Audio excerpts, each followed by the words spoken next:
Buenas tardes a todos y a todas. Gracias por compartir con nosotros un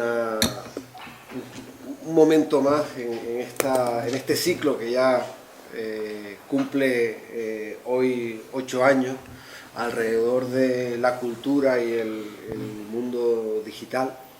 Como saben, este es un espacio que creamos en la Biblioteca Municipal alrededor del Día del Libro, hace ya casi una década, en un momento en el que acababan de aparecer nuevos formatos de distribución de la literatura, nuevos espacios para la lectura del presente a través de la prensa, en las que parecía que se avecinaban tiempos nuevos y modificaciones muy potentes alrededor de la distribución de los contenidos en general, con la llegada de los mecanismos y las herramientas digitales de distribución.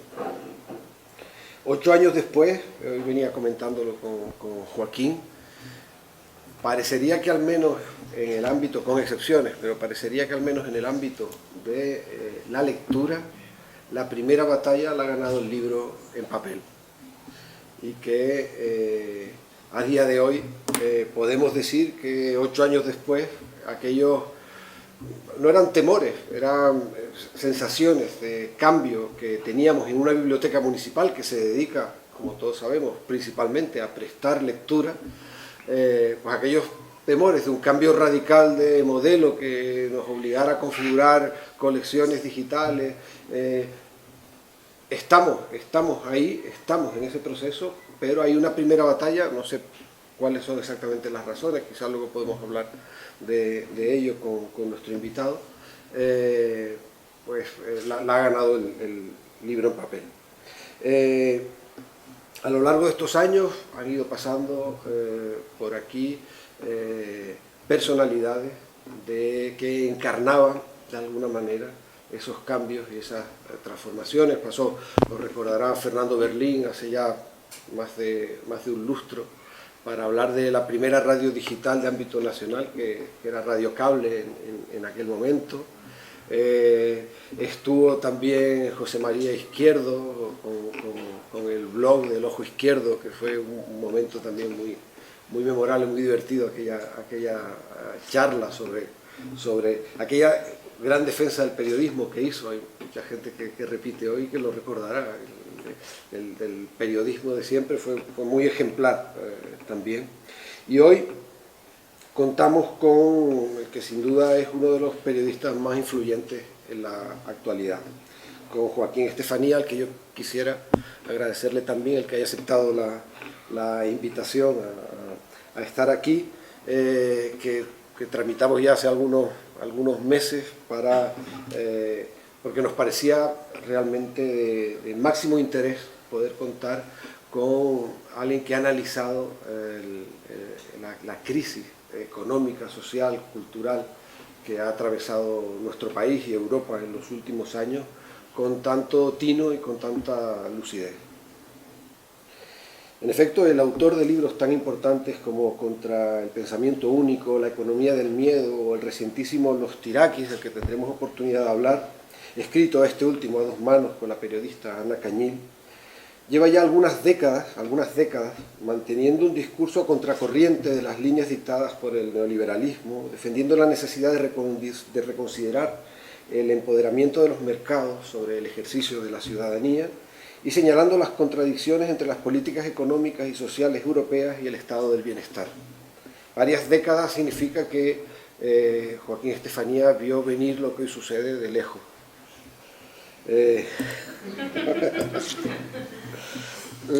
La defensa de la utopía moderna, de la que habla en varias ocasiones en su penúltimo libro, en estos años bárbaros, ha sido una constante en su obra y el eje sobre el que gravitan algunos de sus trabajos más rotundos sobre la actualidad. El diagnóstico que de la crisis y de las recetas para gestionarla que se han propuesto en Europa ha ofrecido en estos años bárbaros es un impactante ejercicio de lucidez crítica sobre una sociedad que se ha debilitado a sí misma a partir de un uso sutil de nuevas baterías de miedos, la desustanciación de la vida pública y el empobrecimiento económico y cultural. Hay, en efecto, otros análisis más o menos coincidentes en lo que tiene que ver con la reflexión sobre el presente, pero ninguno, creo, establece, como el de Estefanía, una coordinación tan necesaria y auténtica con el horizonte de los principios democráticos. De una manera natural y coherente, animado por su conocimiento del mundo, pero también por una fina capacidad de observación que va desde la lectura de los principales ensayos económicos del presente hasta la prensa internacional, sin desdeñar, como veremos en algunas de las preguntas que me gustaría hacerles si hay tiempo, el graffiti popular, el anuncio de trabajo. Joaquín Estefanía ha sabido comprender que, lejos de la apreciación general según la cual la democracia es un sistema consolidado, el contrato social que la sustenta debe ser renovado a cada paso y debe vencer el cúmulo de resistencias y amenazas a las que continuamente se enfrenta.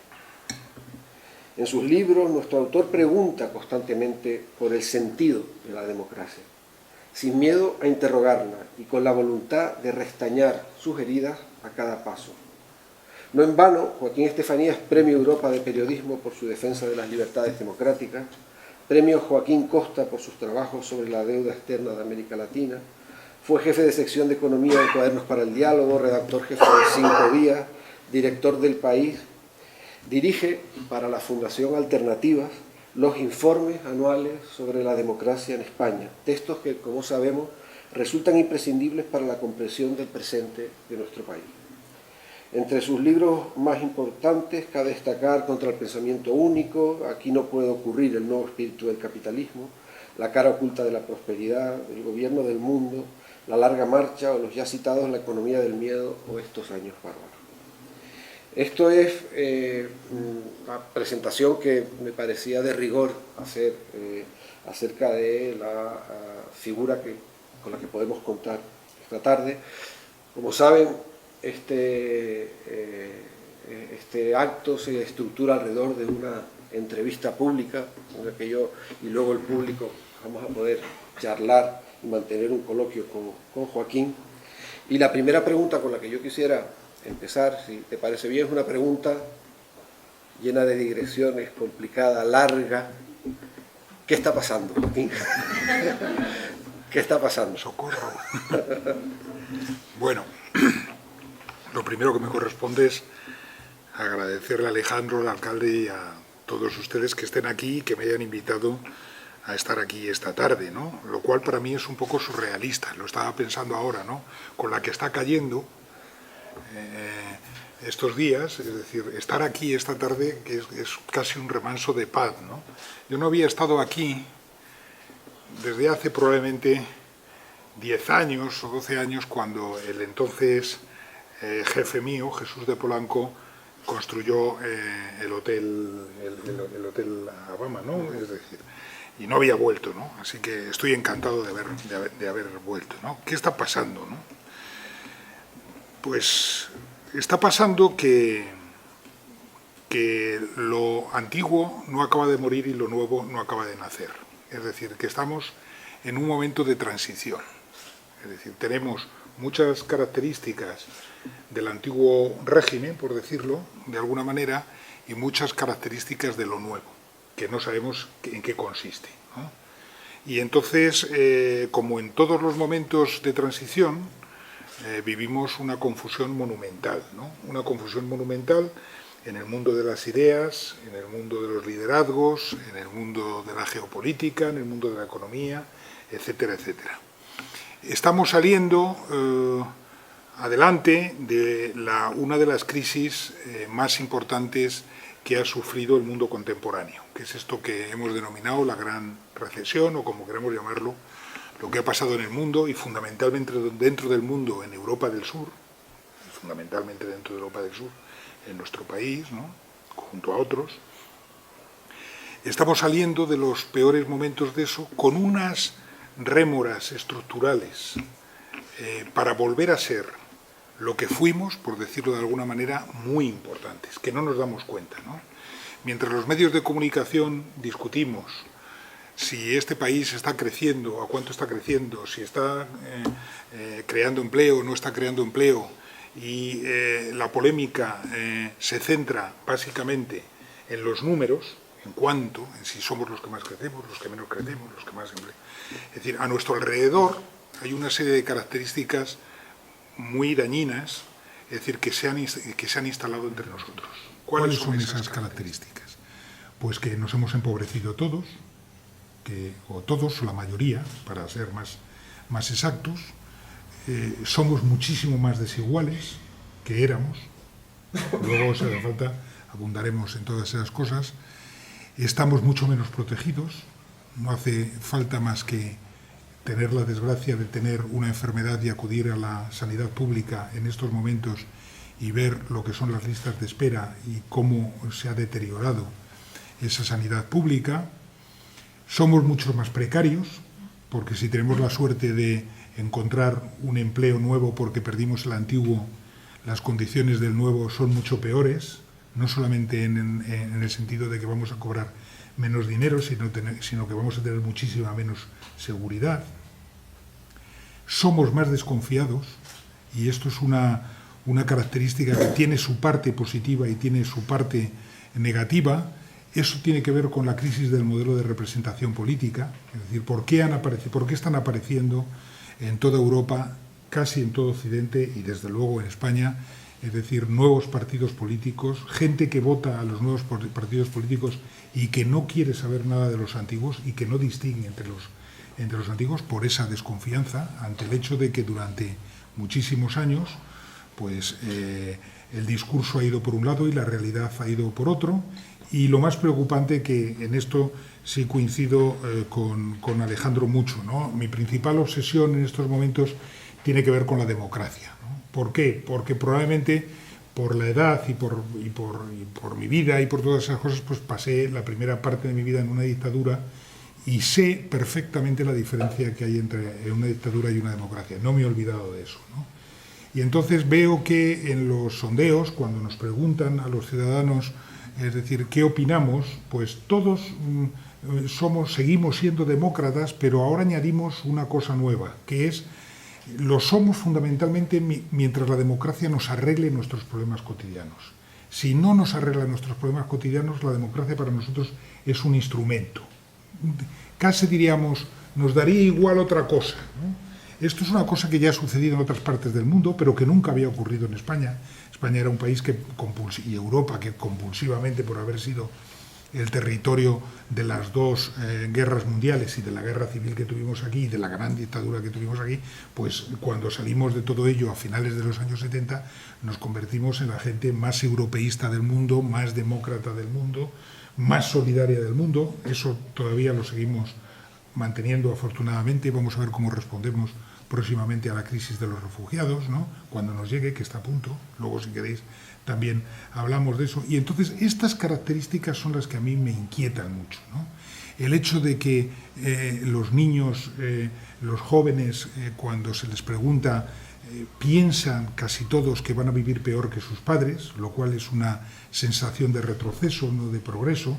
El hecho de que muchísimas familias españolas estén viviendo alrededor de la pensión de sus mayores, al revés de lo que ocurría antes. Antes los padres ayudaban, los hijos ayudaban a los padres, ahora son los padres los que tienen que ayudar a nuestros hijos. Y estas características estructurales, que son las que ha dejado la crisis, son las que más me interesan y las que más me preocupan en estos momentos.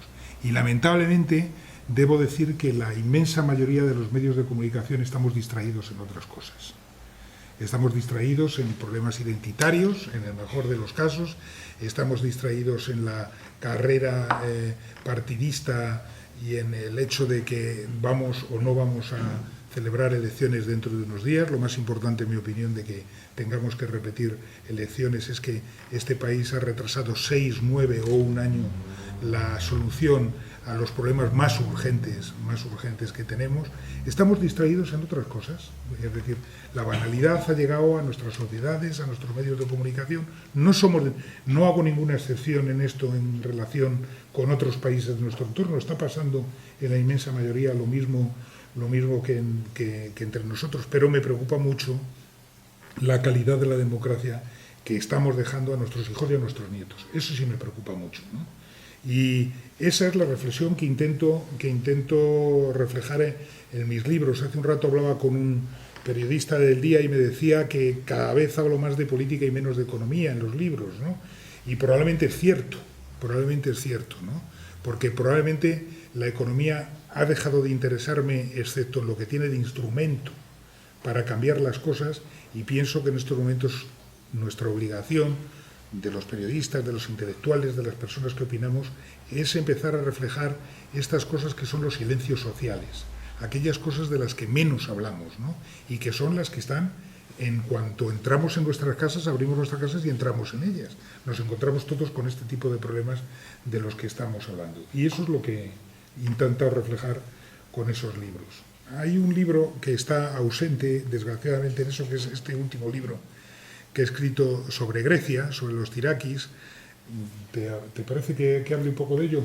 Esto que es ha sido mi última experiencia, que es una experiencia a la vez maravillosa y aterradora, ¿no? En el mes de finales del mes de junio, principios del mes de julio, los Estefanía, mi familia, todos los años procuramos, para convivir, para ver a los hijos y esas cosas, pues pasar una semana juntos, ¿no? Y esta vez decidimos irnos a Atenas para que viesen mis hijos lo que es una crisis en grado superlativo, mayor que la nuestra, y por supuesto para ver aquello, ¿no? Para ver la Acrópolis y para ver aquello, ¿no? Que era lo más importante. Y tuvimos la inmensa suerte de que, sin estar programado, el gobierno griego convocó un referéndum para ver si los griegos le apoyaban o no le apoyaban en sus negociaciones con la Unión Europea, y como consecuencia de ese desafío del gobierno griego les retiraron todo el dinero, y el lunes siguiente, el primer lunes cuando nosotros estábamos allí, instauraron el corralito, es decir, la gente no podía sacar dinero de los bancos ni podía sacar dinero de los cajeros automáticos. Entonces, mi mujer, que es con la que he firmado este libro, que también es periodista, decidimos devolver a nuestros hijos a Madrid y quedarnos allí viendo lo que estaba pasando, ¿no? La tercera pata de esta catástrofe es que aquellas semanas empezaron a entrar los primeros refugiados, que primero entraban por centenares y luego entraron por millares todos los días, ¿no? Desde ese momento hasta ahora que hemos publicado el libro, pues hemos acudido a Grecia media docena o siete o 8 ocasiones para confirmar todas las cosas que veíamos. Y eso nos ha servido también para reflexionar mucho sobre lo que he mencionado antes, porque los griegos son como los españoles, son muy parecidos a nosotros, y las familias griegas son muy parecidas a nosotras. Son familias que hace una generación eran familias rurales, es decir, que vivían del sector primario, que han ingresado en Europa al mismo tiempo que nosotros prácticamente, que han entrado en el euro al mismo tiempo que nosotros, que han padecido los problemas y a los que han destruido todavía mucho más que a nosotros, ¿no? Entonces, la sensación que tuve allí de que gobernase quien gobernase, pasase lo que pasase, no se podían aplicar políticas alternativas para salir de la crisis, es decir, que teníamos un problema de democracia, pues eso sirvió un poco para agudizar todas estas preocupaciones y para confirmarme en el hecho de que tenemos que reflexionar mucho sobre qué Europa estamos haciendo, qué España estamos haciendo y a dónde vamos, y qué pasa, y qué está pasando, que es de lo que tú me preguntabas, ¿no? Sí, los tirakis, este libro al que hace referencia Joaquín, no está sobre la mesa por una razón que se puede explicar y que parece mejor de lo que en realidad es. Está agotado en Tenerife. Pero está agotado en Tenerife porque se distribuyen muy pocos libros en Tenerife. Es decir, ahí en los últimos años también en eso se ha notado la crisis. Y estas últimas semanas que he estado llamando a Troquel, he estado llamando a Paco Lemus, a La Laguna, a Agapea para solicitar ejemplares y poderlos tener, incluso tener a la venta libros hoy de Joaquín Estefanía, y me decían que no los podían servir porque no había en plaza. Sí que hemos podido comprarlo en digital. Ya he protestado, ¿eh? ya he llamado a la editorial, ¿eh? Y sí que hemos podido comprarlo en digital. Fíjate que, pero es cierto que hay también un problema en el que la crisis se nota y se resiente. Hay cierto desabastecimiento de determinado tipo de lectura en la librería de Tenerife, por lo menos, que es donde he llamado. A Lemus habían llegado 6 ejemplares y se habían vendido los 6. En estos años bárbaros, muy al comienzo del libro, hablas de esa definición que sustenta la ciudadanía de Thomas Marshall, de la triple ciudadanía, ¿no? En esa definición de ciudadanía se dice que alguien es ciudadano si es un ciudadano civil, es decir, si tiene garantizados los derechos de reunión, de religión, de formación, si es un ciudadano político, es decir, que tiene la capacidad para elegir a quien gobierna o optar a ser elegido. Y además hay una tercera razón de ciudadanía, que es la ciudadanía económica. Si uno no cuenta con el sostén económico necesario, no puede ejercer la ciudadanía. Y esas razones, dices muy bien en el libro, no son para que haya ciudadanía, sino porque hay ciudadanía, hay esos 3 elementos y no puede renunciarse a ninguno. ¿Cuál es, a tu juicio, de esos 3 valores el que está en peligro en estos momentos? ¿Cuál está más en peligro? Es una definición de mitad del siglo pasado, de un sociólogo, Marshall, que es la más completa de las muchísimas teorizaciones que se han hecho sobre lo que es ser ciudadano, ¿no? Ser ciudadano, como decía Alejandro, es ser ciudadano civil, ser ciudadano político y ser ciudadano económico. Durante mucho tiempo, en Europa y en el mundo, olvidamos la tercera pata, la pata de ser ciudadano social, ciudadano económico, ¿no? Es decir, que es tener el mínimo, los estándares mínimos para poder sobrevivir. Si una persona es persona, es decir, para sobrevivir necesita unos estándares mínimos, que tienen que ver, además, son distintos en cada momento y tienen que estar en relación con los de su entorno, ¿no? Es decir, durante mucho tiempo perdimos esta tercera pata, sobre todo a partir de los años 80, cuando en el mundo se instala el paradigma, el ejemplo de la revolución conservadora, ¿no? Es decir, fundamentalmente, ¿no? Un español quería entrar en Europa, cuando todavía no estábamos en la Unión Europea, básicamente por 2 cosas. Por las libertades, por tener las mismas libertades que tenían el resto del mundo democrático, y por su estado de bienestar.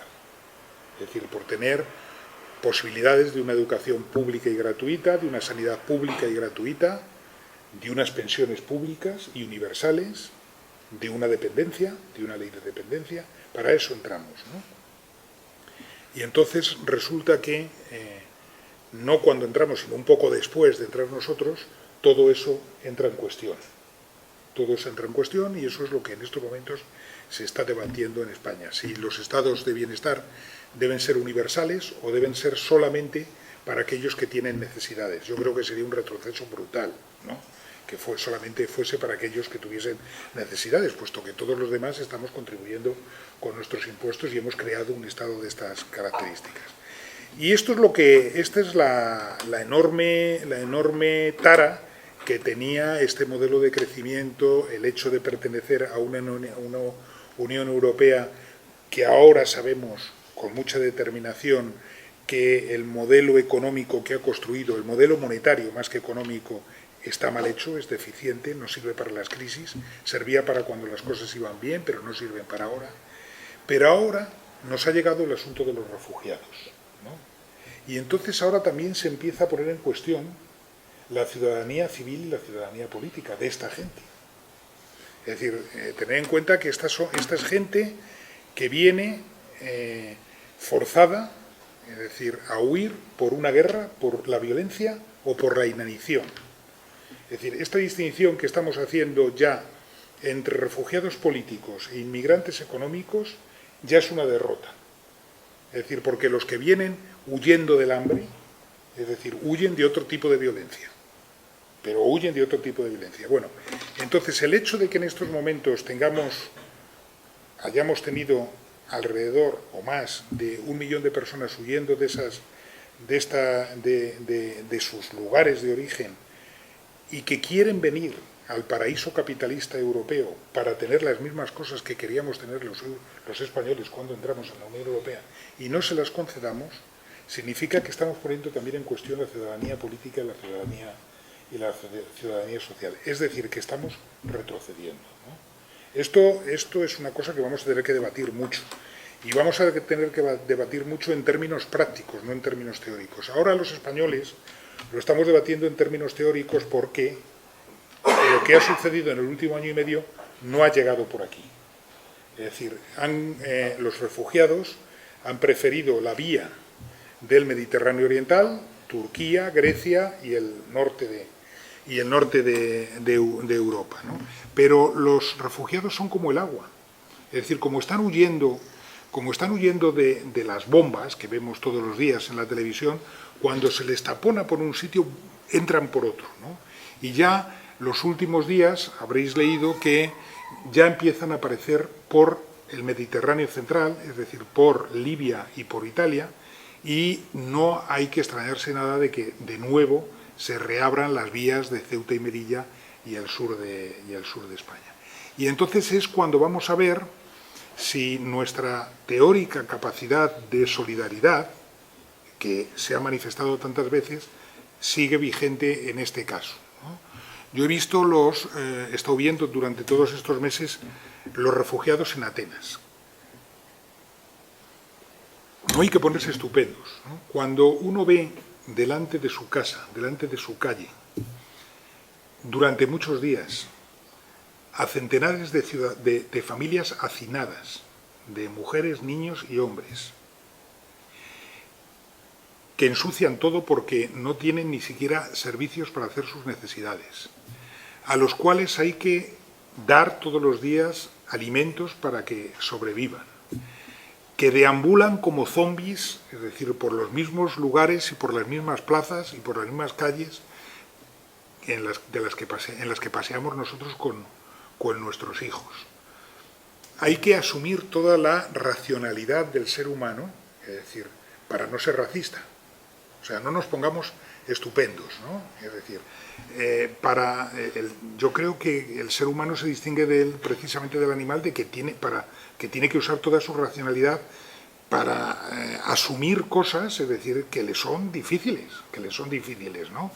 Y esto es lo que yo he visto hacer a los griegos, que es una sociedad muy empobrecida, mucho más empobrecida de nosotros, y tremendamente solidaria. Hasta ahora prácticamente no habréis oído de ningún o de casi ningún disturbio en Grecia con los refugiados, excepto porque el tercer partido político de extrema derecha, Amanecer Dorado, está creciendo.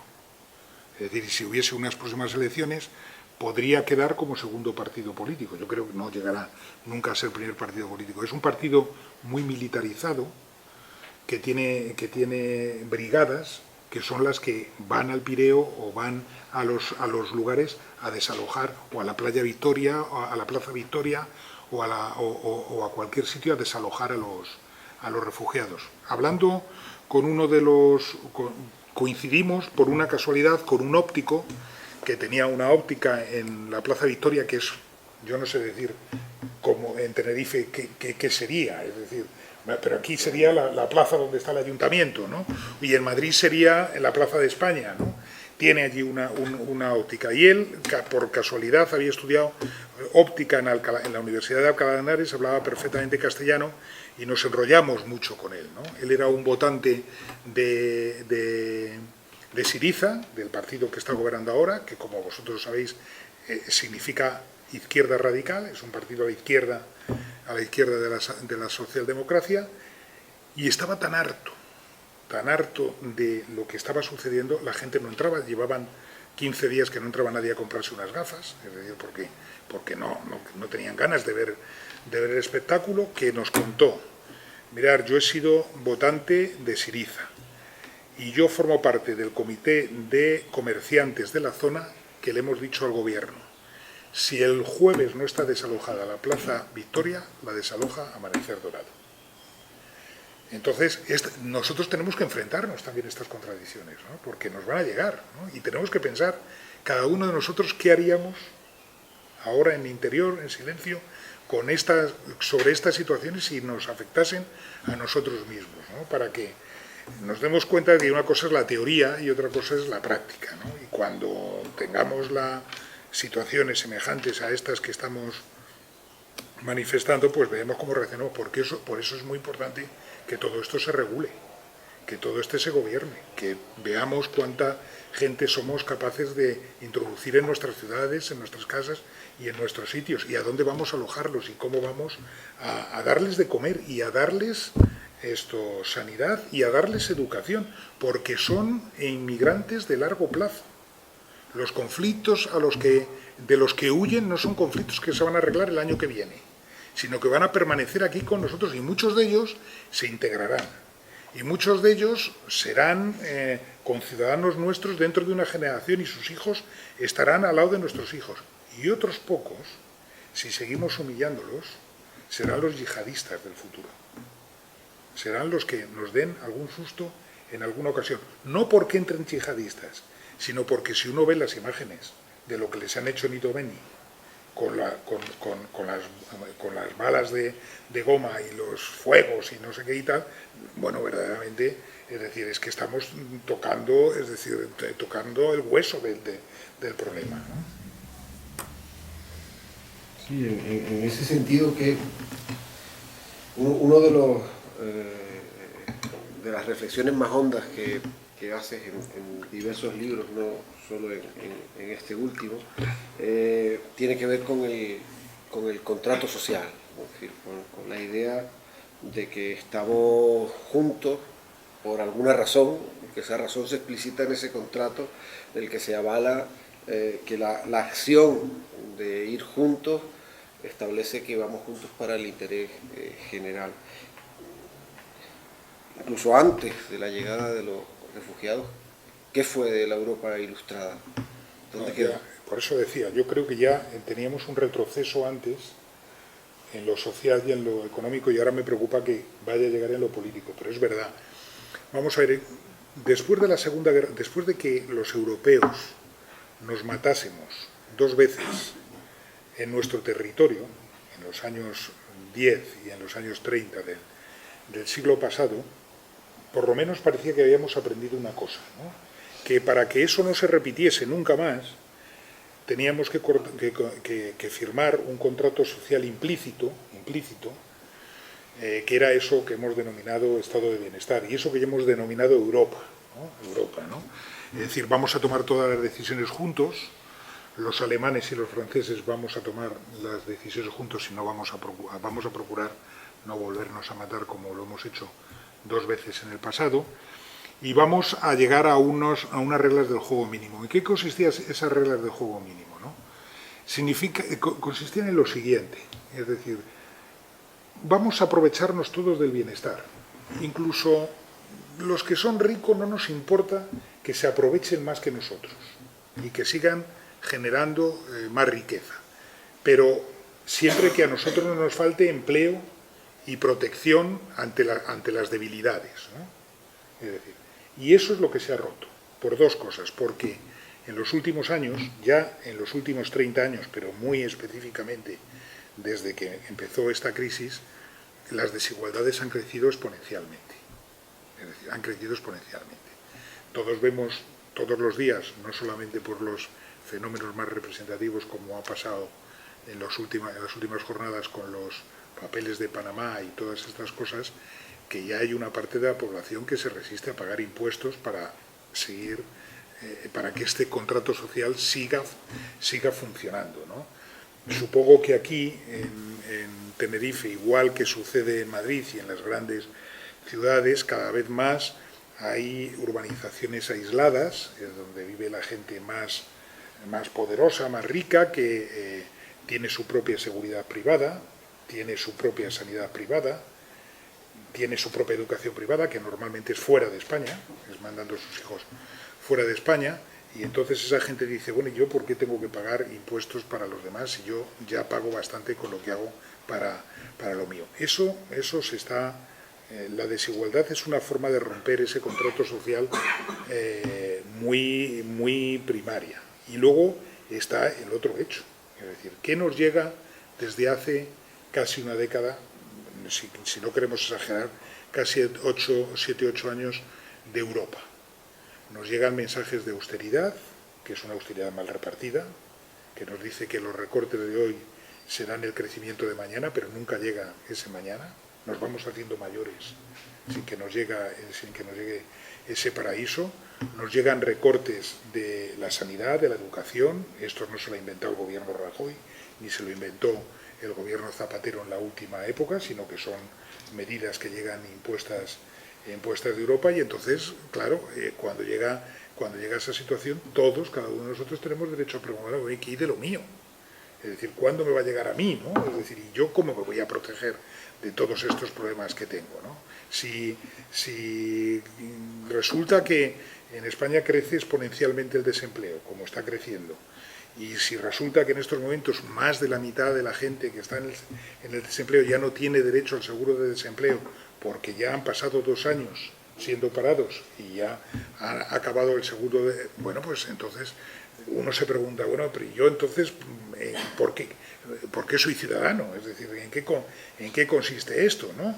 Y insisto en los ejemplos que he puesto antes sobre lo de la sanidad pública, que a mí me parece tremenda. Nosotros hemos tenido una sanidad pública que no es que fuese ejemplar, pero que era mejor que la de la mayor parte de nuestros países. ¿Por qué?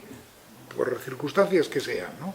¿Cómo la estamos deteriorando en los últimos tiempos, ¿no? Es decir, cómo cada vez trabaja menos gente en esa sanidad pública, cómo somos peor atendidos, cómo, insisto, si uno tiene una enfermedad grave, pues cómo está creciendo el aseguramiento privado en estos momentos, porque la gente tiene problemas. Entonces, la ruptura de ese contrato social es lo que es muy preocupante, porque Europa fue la zona del mundo donde se desarrolló más, ¿no? Nosotros en este caso los europeos dimos ejemplo a los norteamericanos y hemos sido ejemplo de todo el resto del mundo. Y ahora no es así. Yo viajo mucho por América Latina, ¿no? O he viajado más que viajo mucho, ¿no? Allí es donde vi por primera vez, hace muchos años, esa sensación que tienen los adolescentes de que van a vivir peor que sus padres. Aquí no, allí se detectaba mucho, ¿no? En América Latina la utopía siempre ha sido Europa. ¿Cómo convertirnos en unos Estados Unidos latinoamericanos para tener las mismas cosas que ha tenido Europa y al mismo tiempo para alejarnos del modelo norteamericano, que no les gustaba, ¿no? En este terreno me refiero, ¿no? Y en estos momentos Europa ha desaparecido del discurso político y social en América Latina y no nos tienen en cuenta para nada, porque saben lo que está sucediendo aquí, ¿no? Voy ahí con 2 o 3 preguntas finales para pasar al público. Muy bien. Estamos ya sobre los 45 Es que me he alargado mucho, ¿no? Supongo, ¿no? Me interesaría también que hablaras en todo este proceso del papel que ha cumplido la prensa. Se habla mucho, y con razón probablemente, de la corrupción empresarial, de la corrupción política, pero se habla menos de la que puede haber en la prensa, ¿no? Es decir, la manera en que se presentan determinadas noticias y otras no, la manera en que nos hemos acercado a la farándula más que a la información, el esfuerzo que se ha hecho desde los poderes económicos por controlar los medios de comunicación, la manera que a mí me llama mucho la atención desde el principio del fenómeno, que de repente las lecciones de independencia las dan empresas privadas como Facebook o Twitter. Todo ese proceso, ¿cómo se ve desde un diario? Eso es muy complicado. Lo primero que querría decir es subrayarles a ustedes que siempre que ven casos de corrupción, si se puede llamar así, que yo creo que se puede llamar así, por ejemplo, lo de los papeles de Panamá, allí aparecen escritores, banqueros, economistas, políticos, pero nunca aparece ningún periodista. Jamás aparece ningún periodista, ¿no? Entonces, nosotros, es verdad que los periodistas siempre hemos sido muy corporativos, nos odiamos porque entre nosotros nos odiamos. Es decir, habría gente con la que yo no estaría aquí y viceversa, ¿no? Pero a la hora de denunciarnos eso no funciona. Perro no come a perro. Entonces, yo espero que haya uno, por lo menos, es decir, para que sea nuestro líder en esto de los papeles de Panamá, porque si no seríamos tan pobrecitos, pero ustedes fíjense que en todos los fenómenos de todos, es decir, el Gürtel, el no sé qué, es decir, aparece todo tipo de gente. En algún caso ha aparecido algún periodista muy en segundo, muy en tercer término, atentos a este fenómeno, o sea, porque ese es el primer elemento de corrupción. Ese es el primer elemento de corrupción, ¿no? Luego, ¿qué ha sucedido con los medios de comunicación? Primero, la industria de los medios de comunicación ha sido con la construcción la más hundida por la crisis económica. ¿Por qué? Porque los medios de comunicación se financian fundamentalmente por la publicidad. Cuando vienen maldadas, cuando viene una crisis, lo primero que reduce una empresa es la publicidad que hace. Por consiguiente, hemos padecido porcentualmente el número de periodistas que se han quedado en paro o que han pasado a ser lumpen proletarios es mayor casi que en la construcción. Y todo eso ha venido dado por una revolución, sin duda importantísima, aceleradísima, que ha sido Internet. Yo fui director del País hasta el año 1993 y yo no conocí Internet. Cuando mis hijos me ven trabajar ahora y me ven cómo trabajaba entonces, me preguntan, ¿pero cómo te podías documentar? No conciben el mundo sin Internet, ¿no? Bueno, pues el mundo sin Internet existía hasta antes de ayer. Entonces, esa doble pinza, primero una crisis económica brutal y luego la existencia de Internet que hace todo gratis, ha hecho de los medios de comunicación unas empresas empresarial y económicamente debilísimas. Y cuando una empresa es muy débil, cuando una empresa no es fuerte, no es independiente ni económicamente ni informativamente. Y eso es lo que está ocurriendo. En estos momentos prácticamente el 100%, para que nos hagamos idea, quizá exagero, y es el 98% de los medios de los periódicos en España están en pérdidas. Yo diría que las radios todavía no, pero están raspando.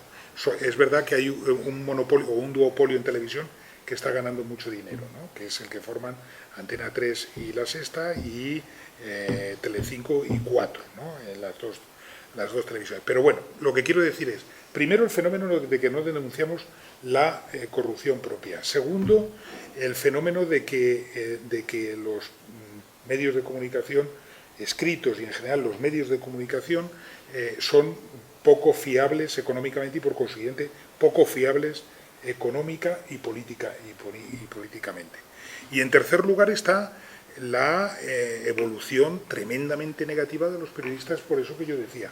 Los periodistas, cuando llega el año 1977, llega la democracia a España, inauguran una nueva época. Es decir, el periodismo en España durante el franquismo era otra cosa, en la que ahora no voy a insistir, ¿no?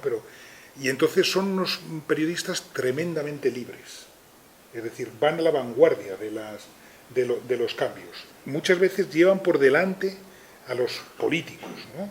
Y tal, es decir, son muy libres. Luego hay una segunda etapa en donde las cosas se empiezan a equilibrar un poco más y los periodistas empiezan a ser gente formada, gente más formada, gente que viene de otras carreras universitarias, del mundo de la economía, de la filosofía, de la medicina, especializada.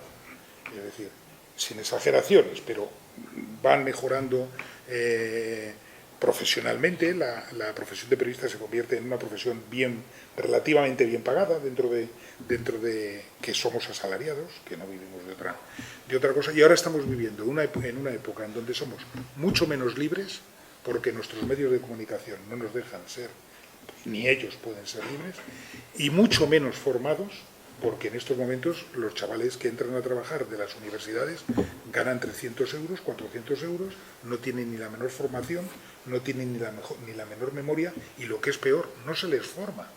Porque antes se gastaba un dinero en formar, en la formación permanente de los periodistas, para que un periodista que ayer coincidí con un fotógrafo que me dijo: esta es la cuarta información que hago hoy. Esta mañana he estado haciendo una entrevista a un experto en el Medio Oriente y estábamos hablando de las diferencias entre los chiíes y los chiíes. Luego he ido a cubrir un entrenamiento del Real Madrid. Ahora estoy aquí haciendo los premios Ortega de Gasset de periodismo, que es con lo que estamos nosotros. Y todavía no he acabado el libro y seguramente tendré que ir a la presentación de un libro de Vargas Llosa. Es decir, bueno, eso no existe. El hombre universal que sabe de todas esas cosas no existe. Hasta tal punto de que ahora es frecuentísimo que venga un periodista a hacerte una entrevista sobre tu último libro y su primera pregunta sea: ¿de qué va? Es decir, porque ni lo ha abierto. Y yo no le estoy culpando de eso, porque un tipo que gana 300 euros o 400 euros y tiene que hacer todas esas cosas, encima no se va a leer mi libro, ¿no? Es decir, pero ahora somos mucho menos libres y mucho menos formados. No hace falta más que ver las televisiones. Toda esa gente que ustedes ven que se dicen periodistas y que a veces incluso presumen de libertad de expresión, ¿no? Y que, bueno, son otra cosa, ¿no? O a lo mejor los que somos otra cosa somos nosotros y ellos son los periodistas.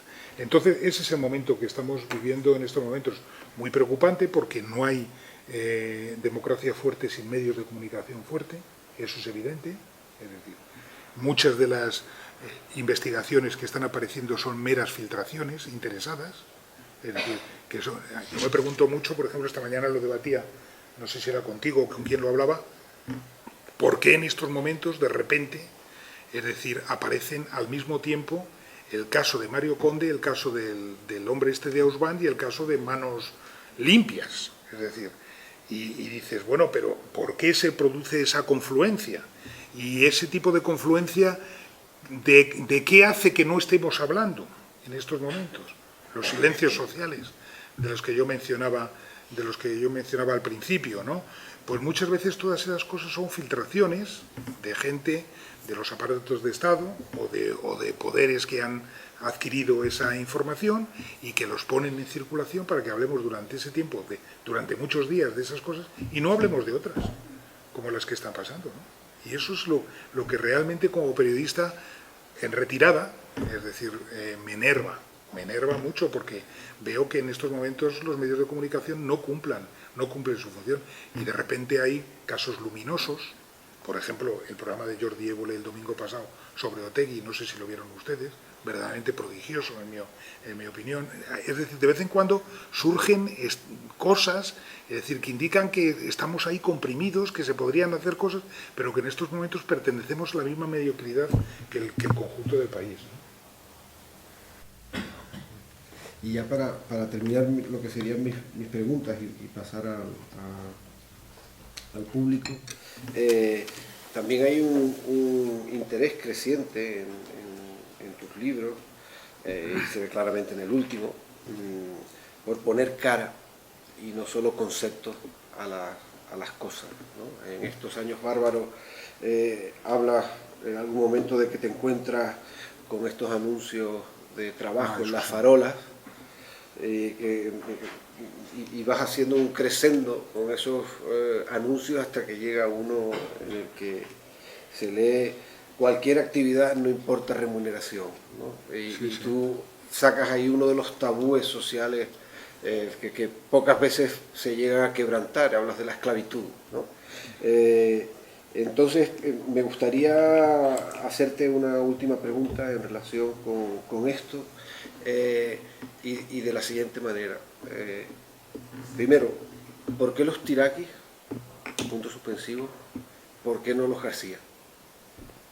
Efectivamente, lo de los tiraquis fue por esa casualidad que estoy diciendo. Que estando allí y con todas estas cosas que he expresado, lo del corralito, lo del referéndum y tal, uno de los empresarios que estábamos entrevistando allí para ver y tal, nos presentó a un guía turístico suyo por la tarde, que era un griego, Manolis Tirakis, que hablaba perfectamente el castellano porque había emigrado en su tiempo a Buenos Aires y había vivido mucho tiempo en Buenos Aires. Y entonces nos dijo, bueno, no tenéis que hacer, si queréis retratar el fenotipo de la sociedad griega, es decir, no tenéis que molestaros mucho. Yo os presento a mis 9 hermanos y a mis 17, hijos o hijos de mis hermanos, ¿no? Y sobre todo a mi madre, que tiene 86 años y que os puede contar. Entonces nosotros somos una familia tremendamente normal, entre nosotros no hay ningún lumpen de estos que están por las calles, sino que somos familia de clase media que estamos siendo desahuciados de nuestros pisos, que hemos pasado de cobrar 1.600 euros a 800 euros, que estamos viviendo, 2 de mis hermanos están viviendo de la pensión de mi madre, de 800 euros, y dentro de un mes va a ser la 11ª vez que le van a bajar la pensión desde el año 2010. Es decir, no tenéis que hacer ningún esfuerzo, sino que nos tenéis a todos aquí. Y entonces eso fue lo que hicimos, ¿no? Entonces, y nos dimos cuenta, como decía antes, de que los Tirakis son los García, y son los Botejara, y son todos nosotros, ¿no? Viviendo en un grado superior que el nuestro a lo que allí está ocurriendo. Pero podríamos repetir perfectamente la experiencia que hemos hecho allí con otra familia, incluso con la nuestra. Tú mencionabas lo de las farolas. Esto es una experiencia para mí fantástica. Yo soy muy andante, ando mucho por todos los sitios, ¿no? Entonces, hace tiempo me di cuenta de que los invisibles habían cambiado de lugar. Antes los invisibles, antes de la crisis, los invisibles eran los pobres, aquellos que les daba vergüenza aparecer delante de nosotros porque eran homeless, porque rebuscaban entre la basura, lo que fuese, ¿no? Ahora esas personas con la crisis se han puesto delante de nosotros. Es decir, los vemos. En el sitio donde yo vivo en Madrid, en la calle donde yo vivo, enfrente tengo un Mercadona. Y cuando yo llego a casa a las 8 de la tarde, hay un grupo de gente que está esperando que los de Mercadona saquen todos los productos que no han vendido y que han caducado y no sé qué, es decir, para abalanzarse sobre ellos y quedárselos, ¿no? Es decir, estos tipos han aparecido, ¿no? En cambio, se han hecho invisibles todos aquellos que ahora les da vergüenza o no quieren que se sepa lo bien que viven y los signos externos que tengan para no ser objeto de indignación. Es decir, para no ir por la calle y que alguien los insulte. Es decir, porque ahora ya ocurre ese tipo de cosas. Y entonces son esta gente que se han metido en esas urbanizaciones que yo decía, que son como microciudades dentro de las ciudades donde viven perfectamente. Y entonces, caminando, yo me fijaba siempre, yo no sé si aquí también ocurre, en las farolas, están llenas de afiches, llenas de anuncios, ¿no? Antes los anuncios que aparecían eran de cerrajeros. Se busca cerrajeros 24 horas, no sé qué, luego pintores, luego no sé qué y tal. Ahora en las farolas del centro de Madrid hay todo tipo de anuncios, de todo tipo de profesiones. Los penúltimos que he visto son los de odontólogos. Es decir, como hay mucha gente que no puede ir al dentista porque el dentista es muy caro, han aparecido unos odontólogos, muchos de ellos latinoamericanos, muchos de ellos probablemente no tendrán reconocido el título, pero practican, es decir, que a unos precios fuera de mercado te arreglan los dientes, te arreglan la dentadura, no sé qué, y está lleno de eso, ¿no? Pero ya el colmo fue esto que contaba Alejandro, ¿no? Ver en varias farolas anuncios de personas que piden como sea un trabajo y les da igual lo que les paguen. Y algunos de ellos dicen encima, tengo vehículo propio. O sea, ellos se ponen su propio vehículo. Ahora he visto otro que, si hay segunda edición de otra edición de ese libro, lo incorporaré, que es un tipo en un barrio de Madrid que es propietario de un piso y cede su piso a cambio de un empleo. Y dice, cedo mi piso a cambio de un empleo. Eso tiene que ver con no tener capacidad adquisitiva, pero también tiene que ver con todas las connotaciones psicológicas que tiene para personas, sobre todo para personas jóvenes, estar en el paro en el largo plazo, ¿no? Es decir, y el tipo de enfermedades mentales y de otro tipo y psicológicas que genera, ¿no? Entonces, seguramente en algún momento de mi vida, más pronto que tarde, tendré que trasladar el laboratorio de los tiraquis a España y encontrar alguna cosa así similar, ¿no? Muy bien, pues, si quieren abrimos un turno de intervenciones del público. Cheche. Yo no voy a suenar el diálogo perfecto que acaban de terminar, pero ello falta una mención a los yanquis. ¿A los yanquis? Sí, estamos en una campaña donde un energúmeno como el tal puede ser presidente. Y yo creo que mucho de lo que se ha hablado esta tarde tiene que ver con que todos tenemos algo de norteamericano. No sé si me explico. O sea, en esa potencia de la venta de opinión, desde los libros de texto hasta las redes sociales y las grandes empresas de las nuevas tecnologías, tienen ese germen del 20% bueno de los norteamericanos, que en mi opinión el 80% es lo que también lo han dicho ustedes en las televisiones y las series, toda la basura yankee. Y quería dar ese apunte. Sí, he procurado de todas formas en mis palabras. Creo que alguien hay de la CIA por ahí. Los de la CIA ahora son los menos malos. O sea, hemos retrocedido tanto que ahora se dice: yo trabajo con el sector liberal del Opus Dei. ¿No lo han oído ustedes, no? Bueno, pues eso, ¿no? He procurado manifestar, la verdad es que he hablado con mucha libertad. Es decir, seguramente estas cosas no me atrevería a decirlas, o algunas de estas cosas no me atrevería a decirlas en Madrid, ¿no? Pero he procurado hablar de los problemas que veo muy a ras de tierra. Cuando he hablado de los medios de comunicación, podría haber hablado de esas cosas que usted menciona, de la concentración de los medios, de los grandes medios de comunicación en grupos multimedia y en grupos multiindustria, del hecho de que algunos grupos multimedia son fabricantes de armas y solamente en segunda derivada fabricantes de información. Todas esas cosas que hemos y que son muy importantes, ¿no? Pero que eran mucho más importantes cuando las cosas iban bien que cuando las cosas van mal, porque en estos momentos, francamente, los periodistas no nos acordamos muchas veces de quién es nuestro dueño último. Nosotros lo que tenemos que hacer es sobrevivir todos los días con los problemas que tenemos, ¿no? Con el hecho de que haya habido un tremendo y devastador terremoto en Ecuador hace unos días y prácticamente no haya habido ningún medio de comunicación que haya mandado corresponsales a cubrirlo, sino que lo estamos cubriendo con los freelance que ya vivían previamente en Ecuador y con las grandes agencias de fotografía, porque mandar en estos momentos un periodista y un fotógrafo a Ecuador, que es lo que justifica que exista un medio de comunicación, es tan caro que no los hacen. Así que usted tiene razón, excepto en una cosa, que yo creo que no va a ganar Trump. Trump no va a ganar. Yo creo que no va a ganar.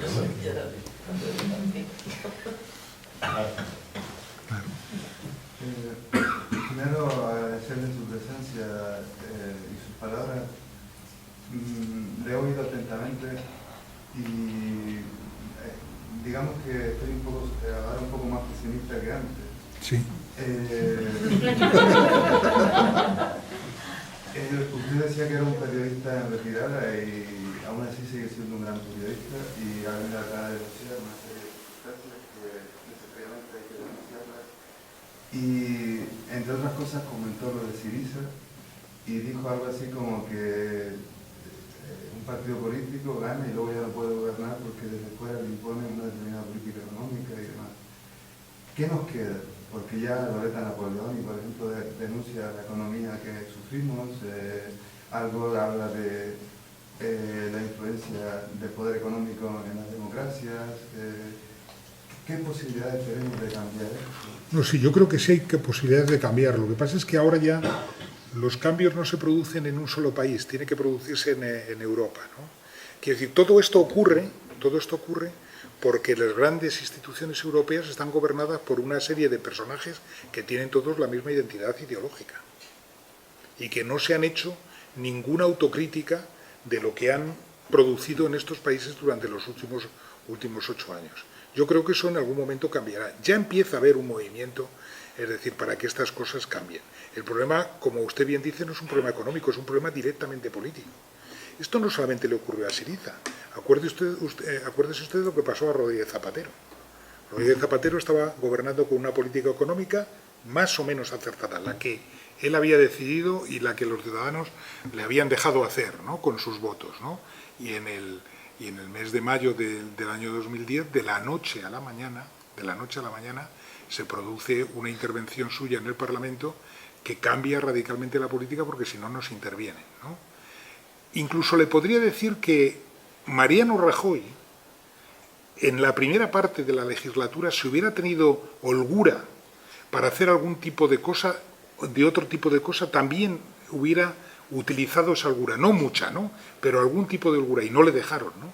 Entonces el problema que hay en estos momentos, evidentemente el problema central es la camisa de fuerza dorada que tenemos los países desarrollados, como somos los países europeos, para decidir qué queremos hacer con nuestras vidas. Ese es el problema fundamental. Es decir, no es posible hacerlo en estos momentos porque no te dejan hacerlo. Usted fíjese lo que está pasando en estos momentos. Estamos discutiendo si va a haber nuevas elecciones. Vamos a empezar a discutir si definitivamente las hay, que lo sabremos el martes o el miércoles que viene, y va a haberlas. No creo equivocarme, a lo mejor sí me equivoco, pero espero que no sea así. Es decir, todos los partidos van a poner encima de la mesa unos programas electorales que saben que no van a poder aplicar, porque en el momento que haya nuevo gobierno, lo primero que les van a decir en Europa es: recorten por valor de 14.000 millones de euros. Y tienen ustedes que recortar en donde se gasta. ¿Y dónde se gasta fundamental el 80% del gasto en España? En educación, sanidad, dependencia y pensiones. ¿No? Es decir, eso es lo que va a ocurrir. Entonces, dice usted que es más pesimista después de escucharme. Yo me gustaría que no fuese así, pero le aseguro que yo soy muy pesimista. Y a mí me preocupa esto no por mi generación, que ya es una generación amortizada y que hemos vivido lo mejor de todos estos años. Nosotros podemos decir, confieso que he vivido, como decía Neruda, porque hemos visto llegar la democracia, porque hemos visto muchas cosas. A mí lo que me preocupa ahora es qué hacemos con nuestros hijos y qué hacemos con nuestros nietos. Eso es lo que me preocupa, ¿no? Y si van a tener que seguir a vivir irremediablemente fuera, aunque ellos no quieran, y todas las cosas que estamos viendo. Eso sí que me preocupa, ¿no?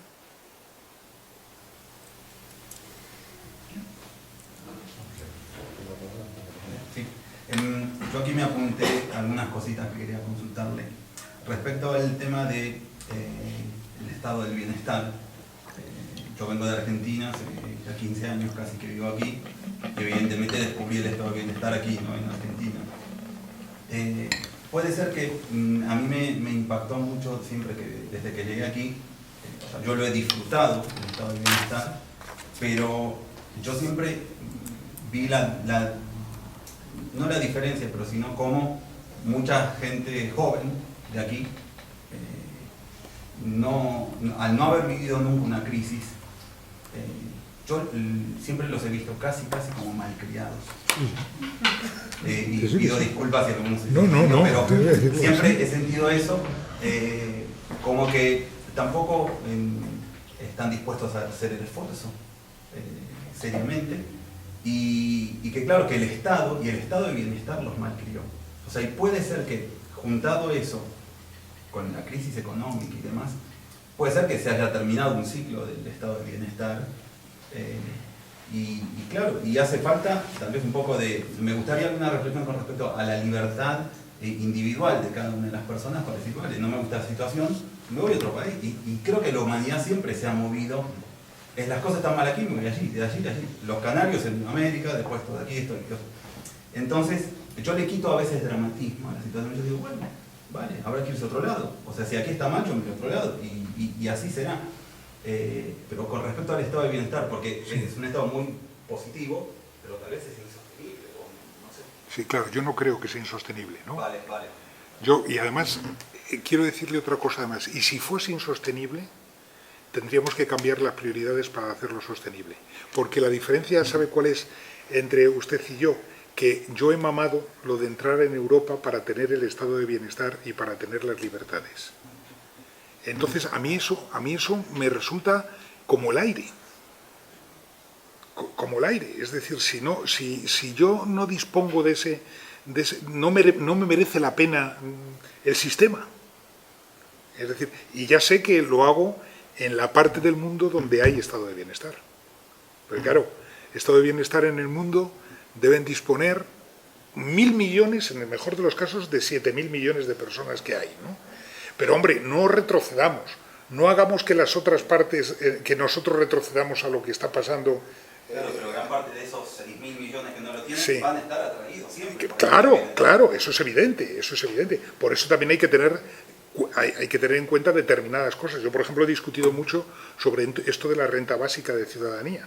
Es decir, todo el mundo tiene derecho a una renta básica por el mero hecho. ¿Y si entra 1 millón de refugiados en nuestro país, qué hacemos? Es decir, entonces establezcamos unos mínimos. Y para mí los mínimos son 5 puntos. La educación, la sanidad, las pensiones, el derecho del trabajo. Nunca hablamos del derecho del trabajo. Antes de que existiese el estado de bienestar, y hace muchos años en este país, es decir, la gente trabajaba en una empresa, entraba a trabajar en una empresa y no cobraba lo mismo que el de al lado porque no estaban socializados los sueldos. Dependía de la negociación directa con el patrono. Entonces, el hecho de que haya un derecho del trabajo, de que haya convenios colectivos, todo eso a mí me parece un avance, ¿no? Ya, por ejemplo, la ley de la dependencia es una cosa conseguida y por consiguiente, al ser conseguida, no quiero retroceder, ¿no? Pero esa ya es una parte, digamos, de país rico. La dependencia, el quinto pilar del estado de bienestar, hay muchos países de esos 1.000 millones que ni siquiera la tienen, ¿no? Y no le digo si entramos en los temas estos de renta básica, que tenemos que llegar a algún tipo de acuerdo sobre eso. Porque imagínese usted que se instala en un solo país, supongamos que no es España, que es Italia, es que van a entrar todos por Italia. Entonces, yo comparto con usted la parte filosófica de la libertad, ¿no? De la libertad individual también, ¿no? Y de la malcrianza, ¿no? La malcrianza, en mi opinión, consiste no en que se hayan hecho unos pequeños niños burgueses, sino en que no aprecian lo público. En que no aprecian lo público, que para mucha gente y para muchos jóvenes que no han vivido este estado de bienestar creciente en España, incremental, a través de pequeñas reformas, no a base de revoluciones, nunca, para mucha de esta gente, lo público es lo que no es de nadie, no lo que es de todos, sino lo que no es de nadie, ¿no? Y ese sí que es una cosa que tenemos que insistir mucho, ¿no? Me parece que allí atrás, bueno, no sé, tú estás dirigiendo. Sí. Bueno, pues Melín, Pedro.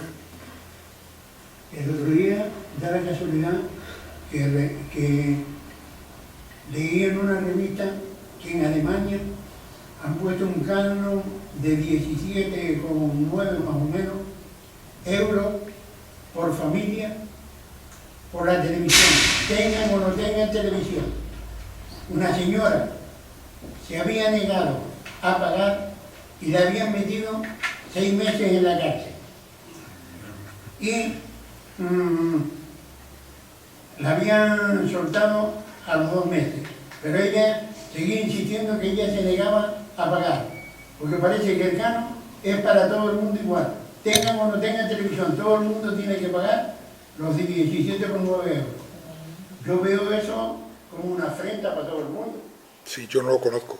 Yo lo que sí sé es que la BBC, la televisión pública británica, no se financia con publicidad, sino con un canon, con un impuesto de cada uno de los que tienen televisión, claro. De cada uno de los que disponen de televisión, ¿no? Es decir, no conocía el caso este de Alemania.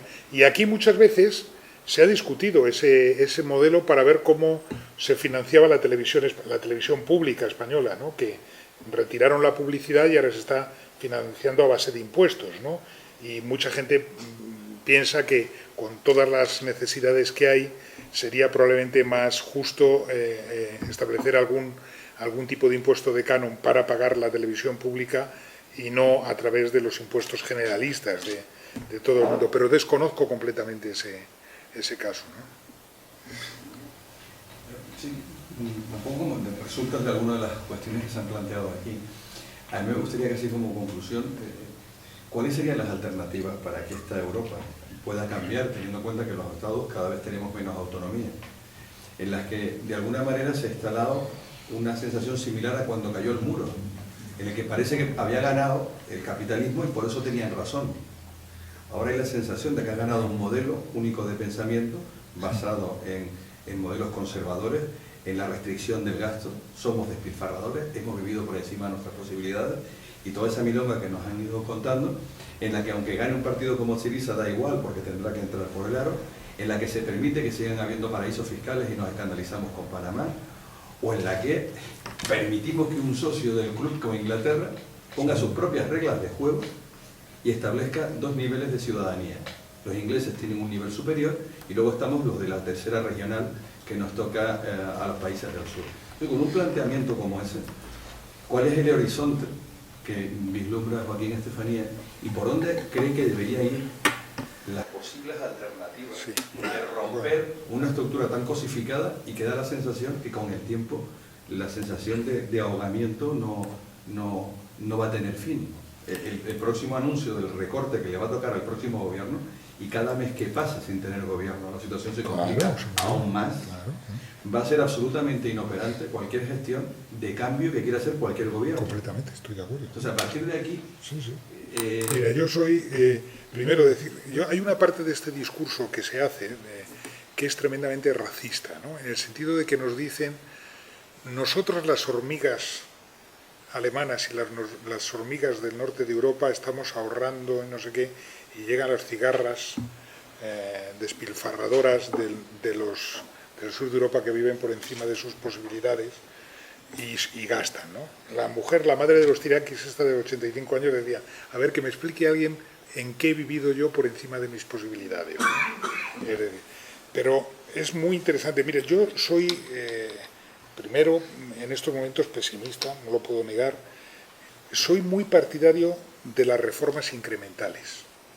Es decir, creo que es muy importante que cuando votemos en Europa, votemos de otra manera distinta de la que hemos votado ahora. Yo creo que se está abriendo un terreno en el mundo académico, en el mundo político, de una severa crítica a lo que ha pasado en Europa en los últimos 8 años desde el punto de vista económico. Lo creo. Creo que cuando haya distancia y dentro de 70 años, hoy hace 70 años que murió Keynes, cuando dentro de 70 años aparezca un Keynes nuevo, dirá qué barbaridad, qué locura hicieron estos europeos durante los años de la austeridad expansiva esta, ¿no? Es decir, yo creo que no hay más fórmula en estos momentos que abrir camino en los países y en Europa. Por ejemplo, como estamos aquí y no hay periodistas y no es Madrid, yo estaba de acuerdo con que hubiese un gobierno de cambio, es decir, o de progreso, como quieras llamarle, es decir, con Podemos y tal, fundamentalmente porque creo que otro país europeo, además de Portugal y además de Grecia y además de Italia en estos momentos, tendría otra sensibilidad para crear algún tipo de frente común en el sur de Europa sobre todo esto que nos está pasando. O sea, no era partidario por otro tipo de cosas, sino fundamentalmente por esto, ¿no? Yo creo que el problema fundamental que tenemos en estos momentos es que con estos políticos que están gobernando, con el señor Cameron y con la señora Merkel y con el señor Juncker y que son todos de la misma sensibilidad, es decir, que han apoyado los paraísos fiscales, que primero han dicho que no querían paraísos fiscales, pero los tienen en sus territorios y tal, no se puede hacer nada. Hay que generar una gobernanza de otro tipo. No se me ocurre ninguna otra fórmula, porque podría decir la revolución, pero es que tampoco se ve en ningún sitio que haya movimientos revolucionarios de ningún tipo para cambiar estas cosas. Yo prefiero, mientras no se nos ocurra otra cosa, avanzar en cada lección, pero no retroceder. Es que ahora lo que estamos haciendo es cada paso que damos retrocedemos. O sea, que es que no se me ocurre otra cosa, ¿no? Yo mi pregunta también es hacia dónde va Europa, porque yo viví la entrada en Europa y me sentía muy orgullosa de ser europea, pero me empecé a avergonzar con la falta de sensibilidad en la guerra de los Balcanes y con lo que está pasando ahora, ¿no? Entonces, dice, ¿qué tenemos que cambiar para poder caminar y para romper qué estructura para hacerla más ágil en un momento en que todo sucede muy deprisa y que nos tenemos que enfrentar a situaciones nuevas? Sí, le digo lo mismo que al alcalde, ¿no? Es decir, a mí me parece que en estos momentos es determinante, hay un factor de estrangulamiento que es el tema de los refugiados. Es decir, el acuerdo del que ha llegado la Unión Europea con Turquía viola todo el derecho internacional. Eso, a lo mejor en Afganistán o en otro sitio lo veríamos lógico. En la vieja Europa que se ha creado con esos principios, aunque fuesen teóricos, pero principios humanistas, es tremendo que eso es un factor de estrangulamiento enorme, ¿no? Y luego los problemas relacionados con el euro que usted menciona no están arreglados, están todos ahí reprimidos, es decir, mientras tenemos otras crisis, es decir, pero ninguno de ellos se ha arreglado, ninguno de los problemas se ha arreglado. No se ha arreglado el problema de Grecia, no se ha arreglado el problema de los bancos. Es decir, los bancos están recibiendo ayudas sistemáticas, mensuales, es decir, del Banco Central Europeo, pero están en una situación de debilidad enorme a pesar de la gigantesca transferencia de dinero que han hecho los países. No se ha arreglado el problema de las materias primas y del petróleo. No se ha arreglado. Estamos hablando de cosas muy importantes que no se han arreglado. Están todas taponadas. En un determinado momento se abre hablamos de una temporada, volvemos a sumergirla sin haberla arreglado y todo eso está ahí taponado. Por eso yo siempre he creído, en la historia de la Unión Europea, que Europa es un artefacto que si no avanza retrocede. O sea, lo que no es capaz de quedarse estática. Y en estos momentos estamos en un proceso de involución, en mi opinión, brutal. Hasta tal punto de que mi generación, que es la generación de muchos de ustedes, ha sido la generación más europeísta de esto. Y ya la última utopía que teníamos se nos está cayendo también. Ya se nos cayó el socialismo y se nos cayó otras muchas cosas que tuvimos cuando éramos jóvenes. Ahora se nos está cayendo también la utopía europeísta, pero ¿cómo es posible defender en estos momentos a Europa a esta Europa, ¿no? y esto que está pasando, ¿no? Yo temo que con este nivel que hoy hemos expresado aquí, un poco de pesimismo y tal, las próximas elecciones vayan a ser elecciones con una abstención enorme. Porque todos tenemos en nuestra cabeza, tenemos la cabeza amueblada en el hecho de que las cosas no están funcionando y de que no sirven y de que no valen para nada y tal, ¿no? Tengo esa preocupación, ¿no? También, ¿no? Y por consiguiente no creo, como están diciendo los sondeos ahora, que se vaya a reproducir ni mucho menos el mismo esquema de funcionamiento que tenemos en estos momentos y que ha dado lugar a que no haya ningún gobierno. Yo creo que cambiarán las cosas. Entre paréntesis, a peor. Una última pregunta. Ahí, en todo lo que está pasando, incluimos el Fondo Monetario Internacional. Sí, pero como un factor secundario ya. Ni siquiera tiene la importancia que tuvo el Fondo Monetario Internacional. Son unos aprendices de brujo. No sé si ustedes han seguido ahora una grabación de dos responsables del Fondo Monetario Internacional que ha filtrado el Wikileaks, que es, iba a decir, acojonante, ¿no? Es decir, los dos representantes del Fondo Monetario en Europa hablan por teléfono y les graban. Y dicen, aprovechando que ahora toda Europa está preocupada por el Brexit, por el hecho de que Gran Bretaña se vaya, aprovechemos y generemos una suspensión de pagos en Grecia que nadie va a decir nada. Porque están todos preocupados. Eso se ha publicado, es decir, está publicado es decir, aprovechemos que todo el mundo está mirando para otro lado para hacer una suspensión de pagos en Grecia y poner unas condiciones todavía más onerosas que las que tienen en estos momentos. Y no les hace caso nadie.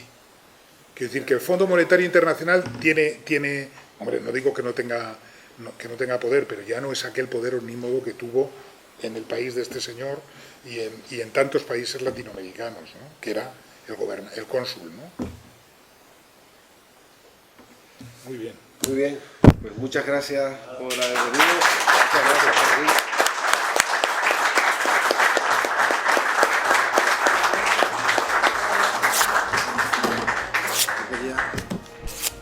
Que me dedicarán a la biblioteca. ¿Cómo se llama la biblioteca? Biblioteca Municipal de Guía de Isora. ¿Biblioteca? Municipal de Guía de Isora. Guía de Isora.